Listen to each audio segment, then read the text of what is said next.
Esse é o tema do debate que começa agora na CNN. Para isso, nós convidamos Tameia Danilon, professora e procuradora da República, integrante da Força Tarefa da Lava Jato em São Paulo, e Tânia Maria de Oliveira, coordenadora executiva da Associação Brasileira de Juristas pela Democracia.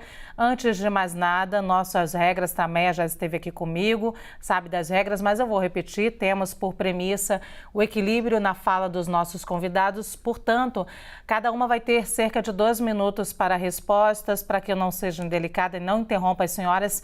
Nós temos aqui uma sinalização, quando o tempo estiver acabando, a minha imagem vai aparecer na tela. Dito tudo isso, boa tarde, sejam as duas muito bem-vindas aqui ao Visão CNN. Vou à primeira pergunta. A investigação contra empresários deve seguir sob sigilo, como eu disse ainda agora? Quais pontos positivos e negativos? Tameia, começo por você. Boa tarde a todo mundo que está assistindo a gente. Veja, a princípio, uma investigação tem que ser sigilosa para preservar a própria investigação e também para preservar os próprios investigados, que pode ser que ao término da investigação se verifique que eles não praticaram qualquer tipo de crime. Agora, a partir do momento que uma fase ostensiva de uma investigação ocorre, o que é uma fase ostensiva? Quando há uma busca-apreensão ou quando há uma prisão, há necessidade do levantamento do sigilo, ao mínimo da decisão que determinou essa diligência. Então, quando é cumprido uma mandado de busca-apreensão, quando é cumprida uma busca e apreensão, é necessário que o investigado e seu advogado tenha acesso à decisão que decretou, seja a sua prisão, seja a busca-apreensão. Por quê? Porque é para assegurar o princípio da ampla defesa, né? Embora o inquérito policial é uma fase pré-processual, né, uma fase que não tem o contraditório ainda, é necessário que esse investigado possa se valer de um advogado, perdão. Então, se não há esse acesso a essa decisão, fica muito difícil para os advogados realizarem a defesa do investigado. Então, até agora não se sabe quais foram os supostos crimes praticados, né? Qual seria o eventual envolvimento de cada um dos empresários, no caso, relembrando que os empresários são senhores de 60, de 70, de 80 anos, né? Então, a investigação poderia ser mantida em sigilo? Poderia, mas seria primordial que fosse entregue para os investigados que sofreram a busca-apreensão, que é uma medida muito invasiva, pelo menos a cópia da decisão, para eles saberem, como eu já disse, né, quais crimes eventualmente eles estão sendo investigados, para que eles possam adotar as medidas cabíveis em favor da sua defesa. Sim, Tânia Maria, eu sigo com você. Gosta de ser chamada de Tânia ou Tânia Maria? Tânia, a investigação contra os empresários deve seguir sob sigilo. Quais pontos positivos e negativos? Veja, em primeiro lugar, boa tarde, Luciana, boa tarde, doutora Tameia, boa tarde a todas e todos que nos acompanham aqui. Uma investigação, ela pode e deve ser mantida sob sigilo para resguardar a própria eficácia dessa investigação. Então, queremos aqui acreditar, e eu acho que é muito razoável que se coloque, que existem muitos elementos que podem correr riscos caso essa decisão, na sua inteireza, seja trazida a público. Eu acredito que o sigilo momentâneo, porque certamente é momentâneo, garantido pelo condutor, então, do inquérito, que é o ministro Alexandre de Moraes, tem, obviamente, a função de resguardar a eficácia da própria investigação. Então, da mesma forma em que levantou-se diversas premissas de ausência de legitimidade ou de legalidade no próprio processamento do que foi feito aqui esse processo de busca e apreensão, é muito importante entender que esse inquérito, onde eles estão incluídos, que é o chamado inquérito das milícias digitais, eles têm frente de investigação onde existem potenciais financiadores dos atos considerados atos antidemocráticos, né? Dos atos considerados propensos a tentativa de abolir o Estado Democrático de Direito. Então, todo o processo investigativo, acredito com muita firmeza de que está momentaneamente sob sigilo para resguardo da própria eficiência e eficácia da investigação e que, com certeza, o condutor do inquérito saberá, a tempo próprio, retirar esse sigilo. Sim. Vou à segunda pergunta, continuo com você, Tânia. A Procuradoria-Geral da República afirmou à CNN que não houve tempo para Augusto Aras se manifestar sobre a intimação enviada no início da tarde de segunda-feira pelo ministro Alexandre de Moraes, que daria a possibilidade de a PGR acompanhar o trabalho dos agentes da Polícia Federal e sugerir diligências. Qual é a sua avaliação sobre isso? Houve pouco tempo ou foi tempo suficiente para Aras se manifestar? Veja, Luciana, eu acho, em primeiro lugar, e me parece muito estranho que o Ministério Público Federal, nesse caso aí a Procuradoria-Geral da República, pelo seu representante maior, esteja se colocando dessa forma diante de uma investigação sobre potenciais atos que atentem contra o Estado Democrático de Direito, contra as instituições da democracia. É muito estranho que a posição e a primeira fala do PGR seja exatamente essa, quando, na verdade, o Ministério Público deveria estar interessado e muito interessado em que essas investigações sejam levadas a cabo e que se verifique, que se averigue se de fato existem empresários com altíssimo poder aquisitivo interessados em financiar atos antidemocráticos. Me causa muita estranheza que membros do Ministério Público se coloquem nessa posição, sobretudo a autoridade máxima do Ministério Público. Sobre haver tempo ou não haver tempo, eu diria que é uma questão de logística muito peculiar, que só pode ser respondida pela própria Procuradoria-Geral da República. O fato é que ele foi, diferente do que disse primeiramente na própria divulgação, foi notificado da ação e o ministro Alexandre de Moraes, inclusive, trouxe a público, por meio do seu gabinete, essa notificação que foi enviada à Procuradoria-Geral da República.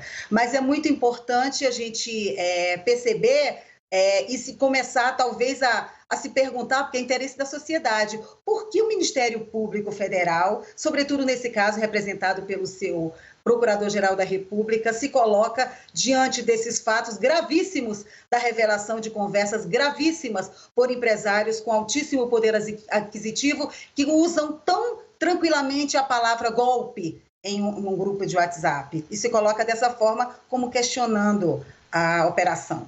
Também eu vou repetir a pergunta. A Procuradoria-Geral da República afirmou à CNN que não houve tempo para Augusto Aras se manifestar sobre a intimação enviada no início da tarde de segunda-feira pelo ministro Alexandre de Moraes, que daria a possibilidade de a PGR acompanhar o trabalho dos agentes da Polícia Federal e sugerir diligências.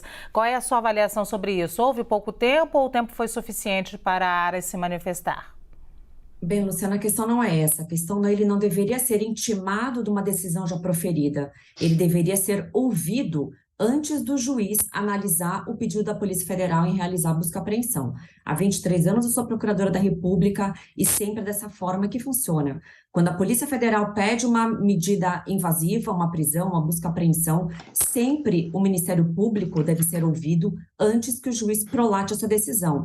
Isso é o sistema acusatório, onde o titular da ação penal deve se manifestar concordando ou não com a diligência. Bem, essa é uma das irregularidades desse inquérito. Devemos levantar também uma questão importante, que esses empresários eles não têm foro privilegiado perante o Supremo. Eles são pessoas comuns, não são detentores de cargos públicos federais. Logo, está incorreto essa investigação tramitar no Supremo. E uma outra coisa que também salta aos olhos, que não foi dito quais seriam os crimes praticados. Falar atos antidemocráticos, o que são atos antidemocráticos? A nova Lei de Segurança Nacional introduziu um novo artigo 359 do Código Penal, e lá diz que é atentar contra um dos poderes da República com emprego de violência ou grave ameaça. Pelo que consta, esses senhores de 60, 70, 80 anos não empregaram nenhuma grave ameaça e nem violência contra qualquer dos poderes. Pelo que foi noticiado na imprensa, eu não tive acesso aos autos, porque está sigiloso, nem os próprios advogados que violam o princípio da ampla defesa tiveram acesso aos autos. Pelo que foi divulgado na imprensa, eram conversas de WhatsApp, onde alguns participantes faziam opiniões apenas. Alguma das conversas dizia, eu preferia um golpe do que o PT voltar ao poder. Isso é uma opinião, isso não é crime. Não houve grave ameaça e não houve violência. Além disso, o próprio ministro Alexandre de Moraes, com todo o respeito que eu tenho a ele, Não dá para falar tudo, mas seria um juiz impedido, porque ele também seria a vítima no próprio inquérito. Vou te dar a oportunidade de falar mais, ou também, inclusive, sobre essa mesma temática com a terceira, última pergunta, e te peço que coloque as considerações finais. A denúncia contra esses empresários surgiu de reportagem do portal Metrópolis, a partir de mensagens trocadas em grupo de WhatsApp. Qual é o peso jurídico da ação diante disso? Bem, as conversas de WhatsApp, elas são tuteladas pela Constituição como intimidade do cidadão. Então, não é porque alguém participa de um grupo, e parece que foi isso que aconteceu, que deveria ter alguém infiltrado, que ele pode expor publicamente conversas particulares trocadas, a não ser que houvesse uma decisão judicial que determinasse essa quebra de sigilo telemático. Então, por conta disso, a princípio, não tenho conhecimento se houve uma decisão judicial que determinou essa quebra de sigilo das conversas. Isso seria uma prova ilícita e que de forma alguma poderia ser utilizada principalmente para prejudicar alguém. Então, além das irregularidades que eu falei, que no meu entendimento o ministro Alexandre seria impedido, porque ele seria vítima, e de acordo com o Código de Processo Penal, vítima não pode atuar como julgador. Essa investigação ela foi aberta de ofício, ou seja, não teve provocação nem do Ministério Público e nem da polícia. Juiz não pode abrir investigação de ofício. Isso viola o sistema acusatório, onde há a separação das funções de investigar, processar, defender e julgar. Além disso, foi determinada a quebra de perfil, como do Luciano Hang, que é um dos investigados. Agora, volto a dizer, as conversas noticiadas da imprensa em nenhum momento foi atribuída a ele.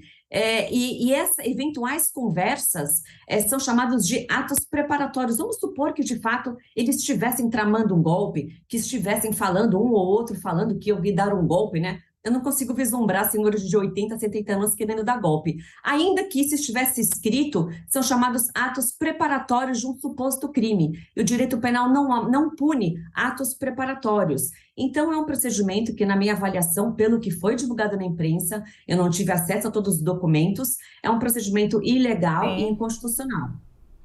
Vou repetir a pergunta para a Tânia. A denúncia contra estes empresários surgiu de reportagem do portal Metrópolis a partir de mensagens trocadas em grupo de WhatsApp. Qual é o peso jurídico da ação diante disso? Luciana, em primeiro lugar, não existe obrigatoriedade do Ministério Público ser ouvido antes de uma busca e apreensão. O artigo 242 do Código de Processo Penal diz que a busca poderá ser determinada de ofício ou a requerimento de qualquer das partes.